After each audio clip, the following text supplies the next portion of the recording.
As a teen life coach, I get to work with lots of teenagers and preteens as well. And whenever they come to me for sessions, I give them an opportunity, a platform to ask whatever will be on their minds without any fear of judgment or embarrassment. So a couple of months ago, I had an experience with an 11-year-old boy. He asked me a rather weird question.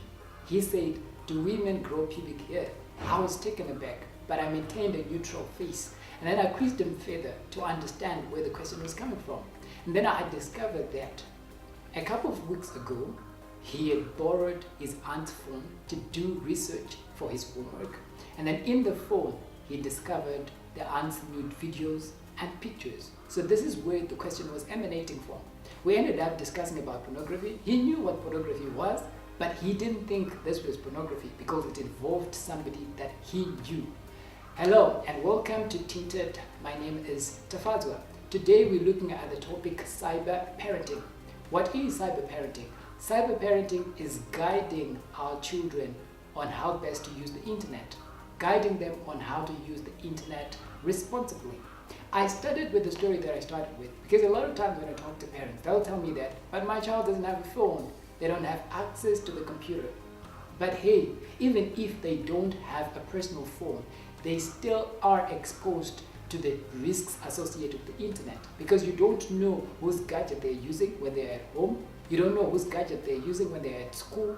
You don't know whose gadget they use when they go out. So it's important to teach every child about the internet. Today I'm going to share with you 3 main risks that our children get exposed to on the internet. The first one is content risks. So this is content that they sometimes stumble into when they're not even looking for it. They can stumble over it accidentally, and sometimes they actually research for it. For example, pornography, like the example that I've just given. They're also exposed to fake news. They're also exposed to violence and a lot of other bad stuff. We're living in an era where something tragic could be happening and it's being live streamed. And then our kids just stumble on it and they don't know what to do with it. The second type of risks that our children are exposed to on the internet is what I want to call conduct risks. So their conduct, how they conduct themselves on the internet. Sexting is now very common, sending each other nudes. Sometimes they're learning from celebrities. So there are people that they look up to and they send their nudes, they send their pictures, and they think that's the in thing. Then they start doing the same as well. So it's something that we need to teach our children about so that they don't get exposed to that. Sometimes also they get addicted to the internet, social media addiction.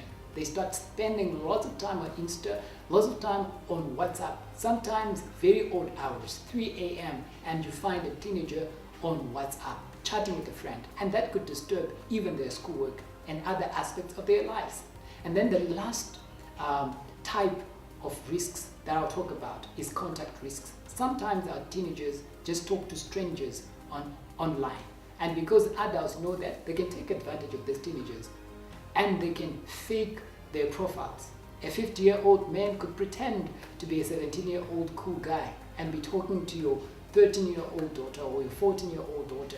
And when that happens, normally these strangers will then ask to meet with the teenagers. And when they meet, lots of things could happen. I've had a lot of date rape cases that happened as a result of that. So it's another thing that you need to teach your teenager. You need to teach your child so that they know how best to conduct themselves so that they don't get exposed to such kind of risks.